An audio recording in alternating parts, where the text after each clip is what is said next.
الرحیم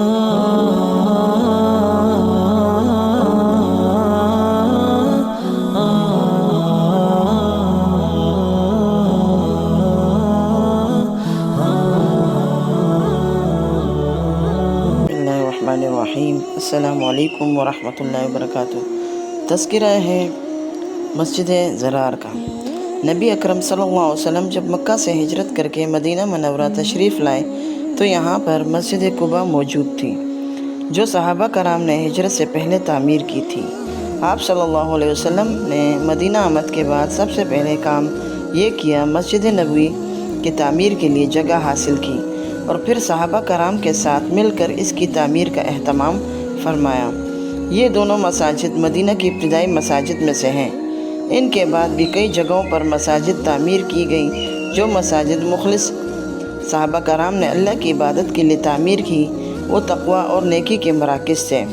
مدینہ کے منافقین نے مدینہ منورہ کے اندر اسلام کو زک پہنچانے کے لیے کئی تخریبی اڈے بنائے قائم کر رکھے تھے۔ ان میں سے بعض مراکز نفاق تو ان منافقین کے گھروں میں تھے، جن کو نبی اکرم صلی اللہ علیہ وسلم نے مختلف اوقات میں منہدم کروایا، اور ایک خطرناک اڈا مسجد زرار کے نام سے معروف ہوا۔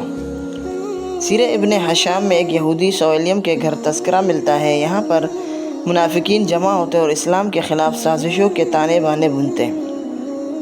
آن حضور اکرم صلی اللہ علیہ وسلم کو اطلاع ملی، غزوہ تبوک سے لوگوں کو بددل کرنے کے لیے سویلم یہودی کے گھر منافقین نے ڈیرہ جما رکھا ہے۔ اس یہودی کو مدینہ کے تینوں یہودی قبائل کے جلا وطنی اور قتل کے بعد اسلامی ریاست کی طرف سے امان دی گئی تھی۔ جب حضور اکرم صلی اللہ علیہ وسلم پوری معلومات مل گئی تو آپ صلی اللہ علیہ وسلم نے حضرت طلحہ بن عبید اللہ کو اس کے گھر جلا ڈالنے کا حکم دیا۔ ان کے ساتھ حضرت ضحاک بن خلیفہ اور حضرت ابن عبیرق کو بھی بھیجا گیا۔ حضرت ضحاک رضی اللہ تعالیٰ عنہ اس مکان کی چھت پر چڑھ گئے اور دیگر صحابہ نے نیچے سے اس غار کو آگ لگا دی۔ حضرت ضحاک کی ایک ٹانگ بھی اس میں مہم کے دوران زخمی ہو گئی۔ تمام اسلامی دشمن اس موقع پر مکان سے بھاگ گئے۔ آن حضور اکرم صلی اللہ علیہ وسلم نے ان میں سے کسی کو گرفتار کرنے کا حکم نہیں دیا تھا، بلکہ محض اس گھر کو جلا ڈالنے کی ہدایت فرمائی تھی۔ اب ان لوگوں نے ایک اور پینترا بدلا اور مسجد بنا کر اسے اپنی سازشوں کا اڈا بنانا چاہا۔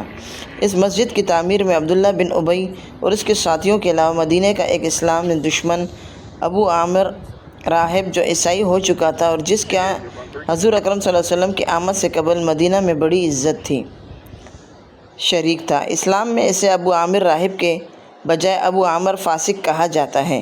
اس مسجد کی تعمیر کے دوران کسی کو معلوم نہیں تھا کہ یہ عمارت مسجد ہے یا منافقین کا مورچہ۔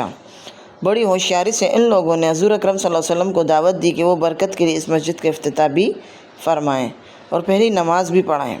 اس مسجد کا محل وقوع مرکز مدینہ سے تقریباً 2 میل کے فاصلے پر مسجد قباء کے قریب بنو سالم کے علاقے میں تھا۔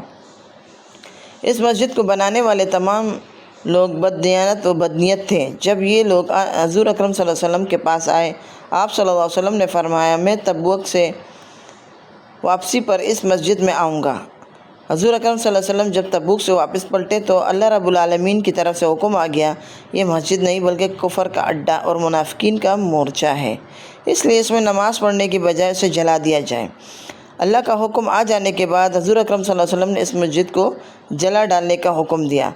ابو عامر راہب حضور اکرم صلی اللہ علیہ وسلم کی آمد محسوس کر رہا تھا کہ اب مدینہ میں اس کی بالکل کسی بھی اسلامی دشمن کی دال گلنے کا کوئی امکان نہیں، تو اس نے اسلامی دشمنی میں جل بھن کر ہر وہ کام کیا جس کا تصور کیا جا سکتا ہے۔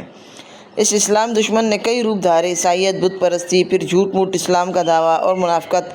یہ انتہائی بد کردار دشمن اسلام تھا، سراپا شر اور گناہ۔ آغاز میں بدر و احد کے معرکوں کے دوران یہ قریش کے مکہ کے ساتھ عملاً شریک ہوتا تھا۔ احد کے میدان میں اسی بدبخت نے وہ گڑھے کھودوائے تھے، جن میں سے ایک گڑھے میں حضور اکرم صلی اللہ علیہ وسلم گرے اور زخمی ہوئے۔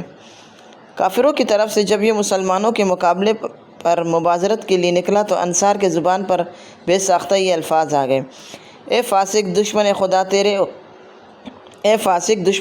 تیرے اوپر اللہ کبھی اپنے انعامات کا دروازہ نہ کھولے۔ نبی اکرم صلی اللہ علیہ وسلم نے اس فاسق کو اسلام کی دعوت دی، اس کے سامنے قرآن پڑھا، مگر اس نے تکبر سے اپنا سر انکار میں ہلایا۔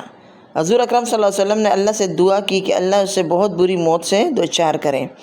اس کا بہت برا انجام ہوا تھا۔ اس فاسق کی عبداللہ بن امیہ کے ساتھ بھی ساز باز تھی۔ یہ مکے جا کر قریش کو بھی حضور اکرم صلی اللہ علیہ وسلم اور مدینہ کی اسلامی ریاست کے خلاف اشتعال دلاتا رہتا تھا۔ ایک مرتبہ منافقین نے اس سے کہا کہ وہ مسجد قباء میں آئے اور اسلام میں داخل ہونے والے 9 مسلمانوں کو کسی نہ کسی طرح اسلام سے برگشتہ کر دے۔ یہ بڑا شاطر انسان تھا اور جانتا تھا کہ اخلاص کے ساتھ کلمہ پڑھ لینے والے لوگوں کو اس دین سے برگشتہ کرنا کسی کے بس کی بات نہیں۔